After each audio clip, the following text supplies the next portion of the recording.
Want to stay on tariffs right now. The largest nail manufacturer in the country, Mid-Continent, says the president's steel tariffs could bring down the company.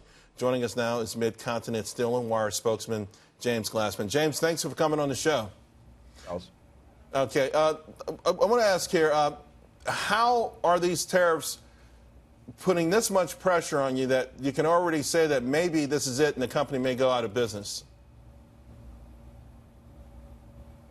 I think we lost. Oh, I'm sorry. So the tariffs affect the price of the raw material that's used to make nails, and it's a big component in nail manufacturing. As a result of the tariffs, the price of nails manufactured in the United States by Mid-Continent have gone way up. By contrast, the Chinese, who are sending nails into the United States, lots and lots of nails, they're unaffected by the tariff. So their prices are a lot lower. So what you've got is a phenomenon, the Chinese benefit. Yeah. So are you telling us then that Chinese nail imports aren't part of the 818 items that last night had a 25% tariff applied? That is correct. So the nails as finished products are not affected by the tariffs. The raw material, the wire that's used to make the nails, is affected. As a result, 60 people have lost their jobs at Mid-Continent, and there are 500 workers at this plant in a town of only 17,000, Poplar Bluff, Missouri, whose jobs are now in severe jeopardy.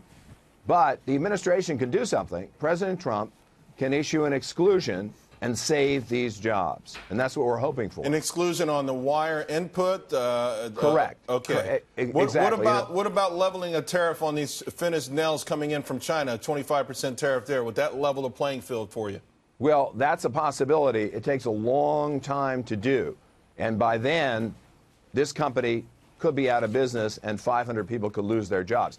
The other way to handle it, which is by issuing an exclusion, and that's part of the law. In other words, the president and the Commerce Secretary, Wilbur Ross, have the power to issue that exclusion. They could do that tomorrow with the stroke of a pen and save 500 jobs. Well, and that's what the workers in Poplar Bluff are hoping for and expecting from their president. All right, well, hopefully someone at the White House is watching and maybe, they'll run this up the flagpole. And listen, there were going to be 1,300 items. They whittled it down to 818 items. And I do want to ask, though, because, we've seen the Canadian lumber tariffs increase the price of a home, according to the National Association of Home Builders, about $9,000. And yet the home building market, the prices, they've been able to pass the prices along.